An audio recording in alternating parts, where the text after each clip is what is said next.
दोस्तों, legal and legal में एक बार फिर से आपका स्वागत है। अदिनेश कुमार बनाम बिहार राज्य, इस केस के बारे में आप काफ़ी कुछ अच्छी तरह से जानते हैं, बहुत कुछ जानते हैं, जिसमें माननीय उच्चतम न्यायालय द्वारा कुछ व्यवस्था दी गई थी ऐसे अपराध के बारे में जिनमें 7 साल इससे कम की सज़ा है।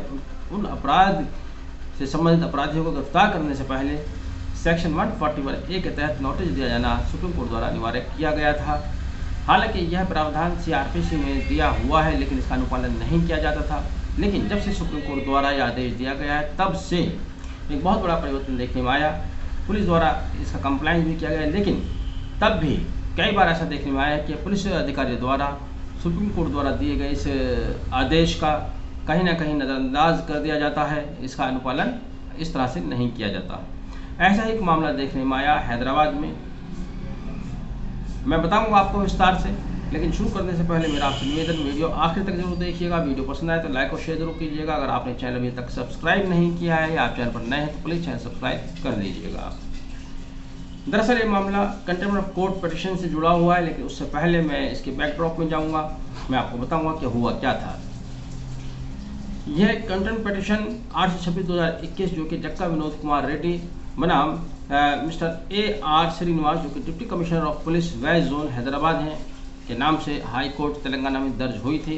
दरअसल इस केस से पहले मैं आपको बता दूं कि जक्का विनोद कुमार, जो कि केस क्राइम नंबर 488/2020 में एक्यूज 1 और एक्यूज 2 थे, यह मुकदमा जुबली हिल्स पुलिस स्टेशन पर दर्ज हुआ था। इसी मुकदमे के एक्यूज नंबर 1 एंड 2, 1 जैसे कि मैंने आपको बता दिया जक्का विनोद कुमार, और सेकंड थे इनके भाई की विडो पत्नी। पिटिशन ने केस के बैकड्रॉप में चले जाते हैं। पिटिशन ने 25 जून 2011 को सुमन्ना परचौरी के साथ रजिस्टर्ड शादी की थी। ये दोनों की दूसरी शादी थी, यानी कि दोनों ही इससे पहले एक शादी और कर चुके थे।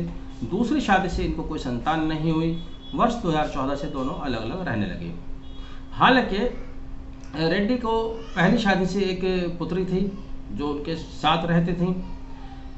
विवाह विफल होने के बाद सुमन्ना परचौरी ने एक कंप्लेंट दर्ज कराई, जो कि मुकदमा अंतर्गत संख्या 488/2020 अंतर्गत धारा 498A 3/4 डावरी एक्ट और 30 आर्म्स एक्ट के तहत जुबली हिल्स पुलिस स्टेशन में दर्ज हुआ। और उसी मुकदमे में इस पिटिशन के जो कंटेम्प्ट पिटिशन है, इसी में ये दोनों लोग एक्यूज 1 और एक्यूज 2 थे, और सुमन्ना देवी कंप्लेनेंट। उसी आधार पर इस केस में कंप्लेनेंट उनको हाईकोर्ट ने कहा। वर्ष 2015 में सुमन्ना परचौरी ने अपने भाई के साथ मिलकर जक्का विनोद रेड्डी, जो कि इनके पूर्व पति थे, कि मकान में घुसने की कोशिश की, कब्जा करने की कोशिश की, जिसको अनऑथराइज्ड ट्रेसपास कहा गया, गैर ट्रेसपास किया गया। इसके विरुद्ध में विनोद रेड्डी ने एक सिविल सूट 499/2015 दर्ज कराया, जो कि सिविल जज सीनियर डिवीजन के यहाँ हैदराबाद में चल रहा है।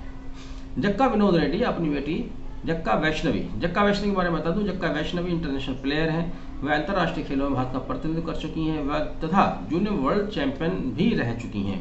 अपनी बेटी के कैरियर की फिक्र करते हुए जक्का विनोद रेड्डी बैंकॉक शिफ्ट हो गया, वो बैंकॉक जाकर रहने लगे। जक्का विनोद रेड्डी सिविल सूट 499/2015 जो कि उन्होंने दर्ज कराया हुआ था, में क्रॉस एग्जामिनेशन के लिए भारत आए। तभी उनकी द्वितीय पत्नी, जो कि कंप्लेनेंट कहला रही हैं इस केस में, उन्होंने पुलिस के साथ साजिश करके एक झूठा मुकदमा 742/2019 अंतर्गत धारा 406, 420, 120 भी जक्का विनोद रेड्डी के विरुद्ध दर्ज करा दिया। FIR दर्ज होते ही DGP वेस्ट जोन ने 1 सप्ताह के अंदर ही LOC जारी कर दिया जक्का विनोद रेड्डी के विरुद्ध। पिटिशन ने एक पिटिशन 80/23/2019 हाईकोर्ट के समक्ष दाखिल की। क्वेश्चन ऑफ द FIR में गए, जहां उनको हाईकोर्ट द्वारा प्रोटेक्शन मिला, उनको रिलीफ मिला।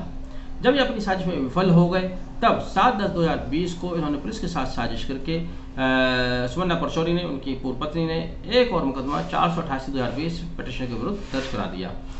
पुलिस द्वारा नोटिस जारी किया गया,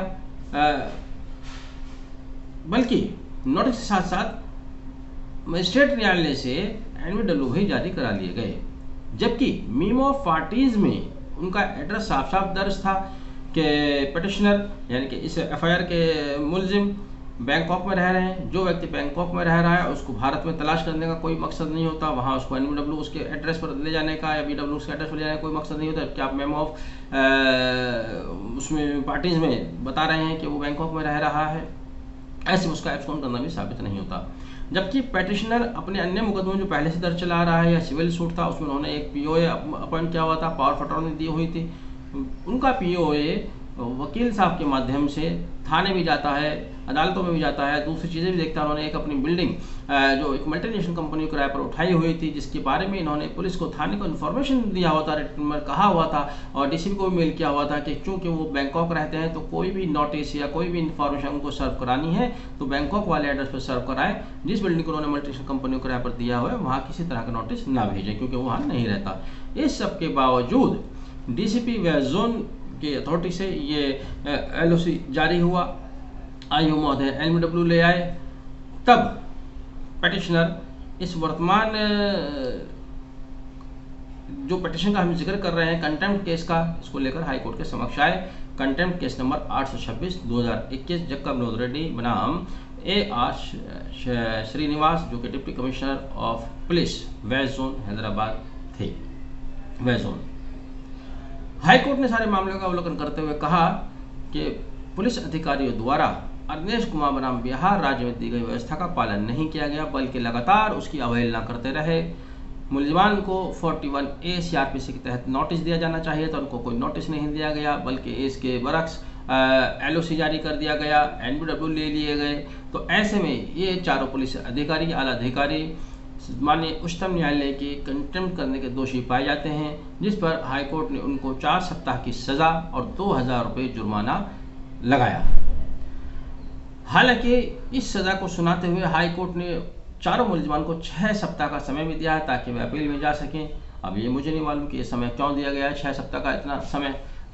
अगर ये अपील में गए और सुप्रीम कोर्ट गए तो मुझे तो लगता है कि वहाँ से इनका ये पनिशमेंट बढ़ सकता है, घटने की उम्मीद कम नज़र आती है। ये भी जान लीजिए कि कौन कौन लोग हैं जो इसमें अपराधी करार दिए गए हैं कंटेम्प्ट ऑफ कोर्ट के। Number 1 DCP waste zone Hyderabad, जिसको कोर्ट ने कहा कि आपके पास अथॉरिटी थी, आपने अपने अथॉरिटी का दुरुपयोग किया, आपने बिना इंक्वायरी किए LOC जारी किया। तीसरा एडिशनल डीसीपी वेस्ट जोन, जिन्होंने उस LOC को फॉरवर्ड किया। तीसरे आईओ महोदय, जो कि न्यायालय से NBW लेकर आए और सारे इस केस को देख रहे थे। और चौथा स्टेशन ऑफिसर, उस पुलिस का थाना अध्यक्ष। तो चारों मुलजिमान पर 4 सप्ताह की सजा और 2000 रुपये जुर्माना अरनेश कुमार बनाम बिहार राज्य में सुप्रीम कोर्ट द्वारा दी गई व्यवस्थाओं का पालन न करने के आधार पर दी गई। हालांकि तेलंगाना हाई कोर्ट का निर्णय है और ये कंटेम्प्ट पिटीशन में आया है, लेकिन इस निर्णय से देश के दूसरे राज्यों, प्रदेश के खासतौर से पुलिस अधिकारियों को, न्यायालय को सजग हो जाना चाहिए। यदि वे लगातार इसी तरह से अवहेलना करते आए तो किसी न किसी वे भी फंस सकते हैं। अक्सर देखा जाता है थाना अब भी उसकी खाना पूर्ति करते हैं, 41 का खाना पूर्ति करते हैं, उसके सही तरह से उसका पालन नहीं किया जा रहा है। बहरहाल आपने वीडियो आखिर तक देखा, बहुत बहुत धन्यवाद। वीडियो पसंद आया हो तो इसको लाइक और शेयर भी ज़रूर कीजिएगा। Thank you, have a nice day.